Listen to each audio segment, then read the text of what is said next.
राधे राधे, कैसे हैं आप लोग। आई विश आप लोग बहुत ज़्यादा अच्छे होंगे और आज की वीडियो में मैं आप लोगों का स्वागत करती हूँ।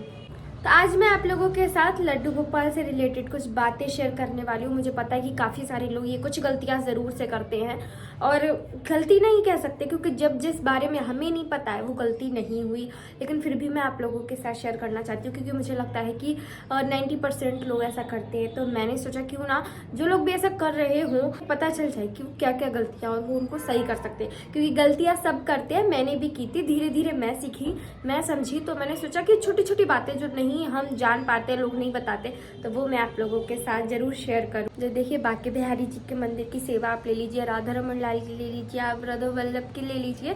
क्या होता है वहाँ पे, जैसे जो सर्दियों के और गर्मियों के नियम अलग होते हैं, ठीक है। हमारे खुद के नियम अलग होते हैं गर्मियों और सर्दी के, तो वैसे सेवा के भी नियम होते हैं।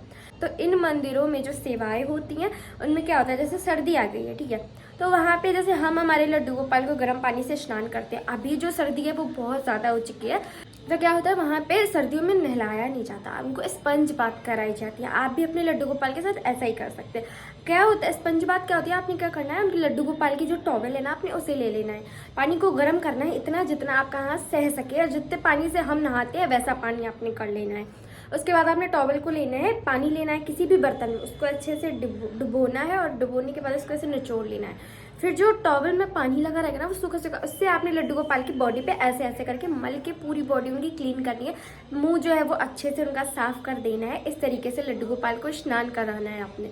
तो आप चाहो गर्म पानी से नहला सकते हो, लेकिन जब आपको पता है बहुत ज़्यादा ठंडी हो रही है तो आप ऐसे लड्डू गोपाल को स्नान करा सकते हो।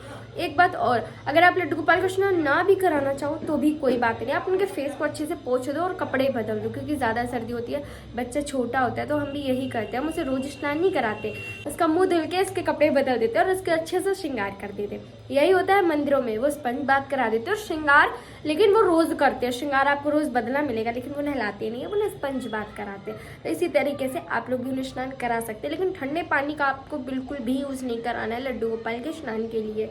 इसके बाद जो दूसरी गलती होती है वो हम क्या करते हैं वो बताती हूँ मैं आपको। देखिए, क्या होता है कि हम भोग की सेवा लड्डू गोपाल को दे रहे होते हैं, तो कभी कभी ऐसा होता है हम घर पे ही भोग बनाते हैं, तो हमें लगता है कि आज हमारे पास वक्त नहीं है, समय नहीं है, तो हम क्या करते हैं लड्डू गोपाल के लिए सोचते हैं कुछ ऐसा बनाते हैं जो जल्दी बन जाए। जल्दी बनने वाला भोग भी बहुत सारा है। देखिए, आप करना, चावल आप रख दीजिए बनने के लिए और चावल पक जाए, उसके बाद आप उसको एक कटोरी में लीजिए, दूध डालिए, चीनी डालिए और लड्डू गोपाल को भोग लगाइए। वो उनको बहुत प्रिय है, बहुत ज़्यादा। आप खिचड़ी बना सकते हो लड्डू गोपाल के लिए, आप लड्डू गोपाल के लिए वेजिटेबल सब्जी वाले चावल बना सकते हो। चावल उनको बहुत ज़्यादा पसंद है, तो जल्दी बनने वाले भी बहुत सारे ऐसे भोग हैं जो बहुत जल्दी बन जाएंगे। लेकिन एक जो गलती की जाती है वो होती है कि हम लड्डू गोपाल के लिए मैगी बना देते हैं। क्या लड्डू गोपाल को मैगी खिलाना गलत है? शायद गलत नहीं है लड्डू गोपाल को मैगी खिलाना। देखिए, मैगी आराम से लड्डू गोपाल को खिलाई जा सकती है, लेकिन जो मैगी में आप देखते हैं पाउच आता है जिसमें कि मैगी मसाला होता है, अगर आपने कभी उसका इंग्रेडिएंट पढ़ा तो ध्यान से पढ़िएगा। उसमें गार्लिक पाउडर होता है जिसको हम लहसुन का पाउडर बोलते हैं, और एक अनियन पाउडर होता है जिसको हम प्याज का पाउडर बोलते हैं। वो दोनों चीज़ें उसमें पड़ी होती है, और लड्डू गोपाल के भोग जो लगता है उसमें लहसुन प्याज दूर दूर तक नहीं होना चाहिए। अगर आप मैगी बना रहे हो आप घर का मसाला डालो, लेकिन अगर आप मैगी वाला ही मसाला डाल रहे हो तो वो आपने नहीं डालना है। और ये बहुत सारे लोगों को नहीं पता होता है कि मैगी जो हम खा रहे होते हैं उसमें ये चीज़ें पड़ी होती हैं। काफ़ी सारे ऐसे लोग होते हैं जो कहते हैं हम प्याज लहसुन नहीं खाते, लेकिन वो मैगी खाते। तो मैं बता दूं कि उसमें भी प्याज लहसुन का पाउडर होता है, तो वो आप नहीं खा सकते। जब तक आपको नहीं पता था आपने मैगी खिलाई, वो कोई पाप नहीं लगा आपको। लेकिन अगर आपको पता चल जाता है तो प्लीज हो सके मत खिलाइए ना मैगी, और खिलाना है तो घर के मसाले से खिलाइए, तो वो चल जाएगा, ठीक है। उसके बाद तीसरी चीज, देखिए हम लड्डू गोपाल को स्नान कराते हैं, ठीक है। आपको लड्डू गोपाल के स्नान कराने के बाद जो जल बचता है उसका क्या करना है, या तो आप उसको पी लीजिए। अब मान लीजिए कि लड्डू गोपाल को हमने स्नान कराया, आज हमने चंदन से स्नान कराया, खूब घिसा चंदन बढ़िया से रगड़ रगड़ के नहलाया। अब वो जो जल बचा है आप उसका क्या करोगे? तो कभी भी लड्डू गोपाल के नहाए हुए जल को या तो आप पी सकते हो तो पियो, और अगर आप पी नहीं सकते हो तो आप कोई भी गमला हो आपके घर पे आप उसमें डाल दीजिए, क्योंकि उसमें वो पानी पड़ जाएगा, आराम से सूख जाएगा, कोई बात नहीं। तो आपने यही करना है। आपने कभी भी लड्डू गोपाल के स्नान का जो जल है वो ऐसे बाथरूम में नहीं डालना है या इधर भी कहीं डाल दिया, ऐसी जगह नहीं डालना है। आपने जल, लड्डू गोपाल के नहाने का जो जल है वो आपने बहुत ही सुरक्षित जगह डालना है जहाँ किसी के पैर ना पड़े। आप पौधों में डाल दो आराम से, वो सही है, लेकिन आप कहीं भी मत फेंक दो, ठीक है। उसके बाद चौथी चीज, लड्डू गोपाल के जो वस्त्र हम पहनाते हैं ना लड्डू गोपाल को, एक ही टाइम तक चलते, कभी तो वो रिजेक्ट करोगे आप, कभी फट जाएंगे कपड़े। मेरे लड्डू गोपाल तो इतने कपड़े फाड़ते हैं मैं बता नहीं सकती हूँ। तो आप कपड़े लड्डू गोपाल के कभी तो कपड़े फटेंगे ना, तो वो फटे कपड़े हैं आप उनका क्या करोगे।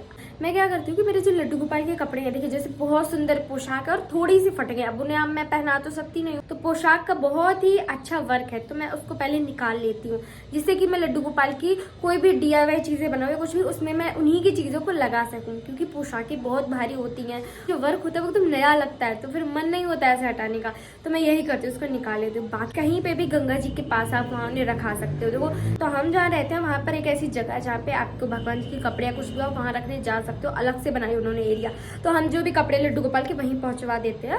ऐसा नहीं करते कि कहीं भी फेंक दिया ये बेकार है, अरे फेंक दो, ऐसा नहीं करना है। आपने इसे कहीं सुरक्षित जगह पर ही ले जाइए और वहीं पर उन्हें रख के आइए। लड्डू गोपाल के कपड़े ऐसे आपने नहीं फेंकने हैं, कोई भी भगवान जी के कपड़े आप बिल्कुल मत फेंकिए। और एक चीज और, अगर आप घर में पोशाक बनाते तो आपके लिए आराम है, आप वर्क निकाल लोगे जो बाजार का लगाया हुआ है घर का भी, तो आप किसी भी DIY चीज में यूज कर सकते हो। तो आज की यही 4 बातें मुझे लगा थोड़ी जरूरी लगी तो आप लोगों के साथ शेयर करते हैं। तो आशा करती हूँ आप लोगों को वीडियो बहुत ज्यादा अच्छी लगी होगी। वीडियो पसंद आई हो लाइक कर दीजिएगा, मेरे चैनल पर नया आप सब्सक्राइब कर लीजिएगा और मुझे कमेंट करके बताइएगा कि लड्डू गोपाल के लिए मैगी में मसाला कौन कौन नहीं डालता है।